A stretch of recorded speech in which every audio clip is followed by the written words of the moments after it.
This book is called A Bad Case of Stripes by David Shannon.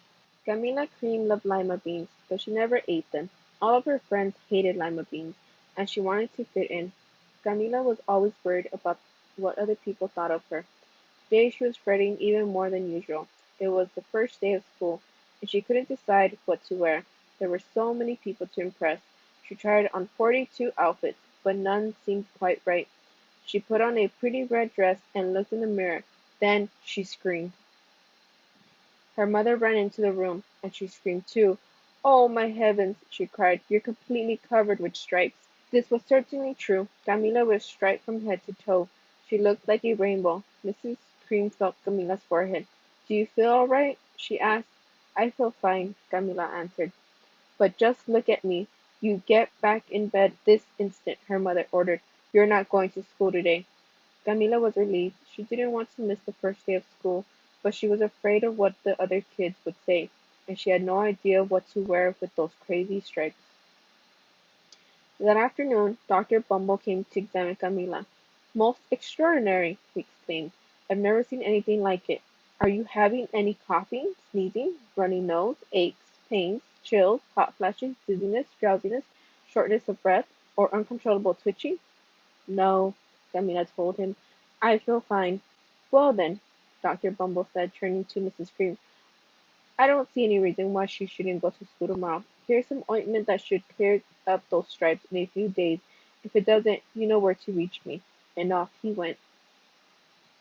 The next day was a disaster. Everyone at school laughed at Camilla. They called her Camilla Crayon and Night of the Living Lollipop. She tried her best to act as if everything were normal, but when her class said the Pledge of Allegiance, her stripes turned red, white, and blue, and she broke out in stars.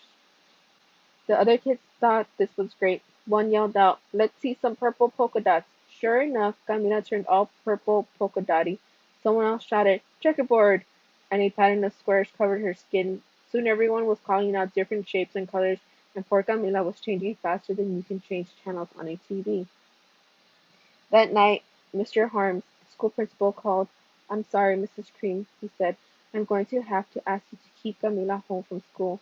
She's She's just too much of a distraction, and I've been getting calls from other parents. They're afraid those stripes may be contagious." Camila was so embarrassed she couldn't believe that 2 days ago everyone liked her. Now nobody wanted to be in the same room with her. Her father tried to make her feel better. "Is there anything I can get you, sweetheart?" he asked. "No, thank you," sighed Camila. What she really wanted was a nice plate of lima beans, but she had been laughed at enough for one day. "Hmm, well, yes, I see," Dr. Bumble mumbled when Mr. Cream phoned the next day. "I think I'd better bring in the specialist. We'll be right over." About an hour later, Dr. Bumble arrived with 4 people in long white coats. He introduced them to the Creams. "This is Dr. Grope, Dr. Sponge, Dr.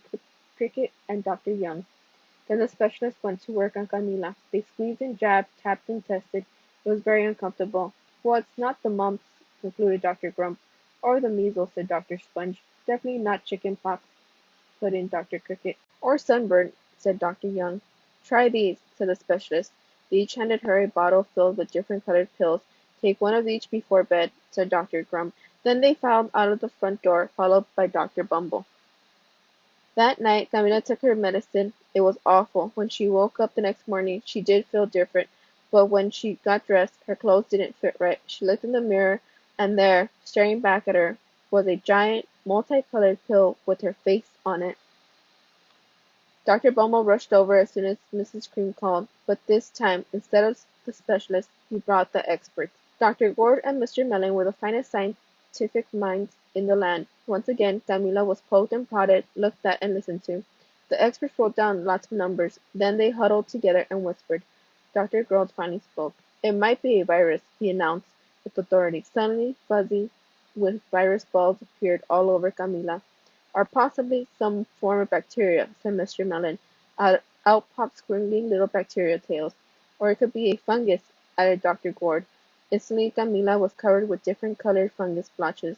The experts looked at Camilla, then at each other. "We need to go over these numbers again back at the lab," Dr. Gord explained. "We'll call you when we know something." But the experts didn't have a clue, much less a cure. By now, the TV news had found out about Camila. Reporters from every channel were outside her house, telling the story of the bizarre case of the incredible changing kid. Soon a huge crowd was camped on the front lawn. The creams were swamped with all kinds of remedies from psychologists, allergists, herbalists, nutritionists, psychics, an old medicine man, a guru, and even a veterinarian. Each so-called cure only added to poor Camilla's strange appearance until it was hard to even recognize her. She sprouted roots and berries and crystals and feathers and a long furry tail, but nothing worked. One day, a woman who called herself an environmental therapist claimed she could cure Camilla. "Close your eyes," she said, "breathe deeply, and become one with your room." "I wish you hadn't said that," Camilla groaned. Slowly, she started to melt into the walls of her room. Her bed became her mouth, her nose was a dresser, and two paintings were her eyes. The therapist screamed and ran from the house. "What are we going to do?" cried Mrs. Cream. "It just keeps getting worse and worse," she began to sob. At that moment Mr. Cream heard a quiet little knock at the front door. He opened it, and there stood an old woman who was just as plump and sweet as a strawberry. "Excuse me," she said brightly, "but I think I can help." She went into Camilla's room and looked around. "My goodness," she said with a shake of her head. "What we have here is a bad case of stripes, one of the worst I've ever seen." She pulled a container of small green beans from her bag. "Here," she said, "these might do the trick."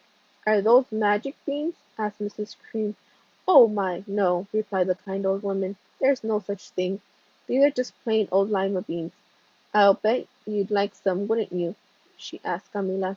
Camilla wanted a big, heaping plateful of lima beans more than just about anything, but she was still afraid to admit it. "Yuck," she said. "No one likes lima beans, especially me." "Oh dear," the old woman said sadly. "I guess I was wrong about you." She put the beans back in her bag and started toward the door. Camilla watched the old woman walk away. Those beans would taste so good, and being laughed at for eating them was nothing compared to what she'd been going through. She finally couldn't stand it. "Wait!" she cried.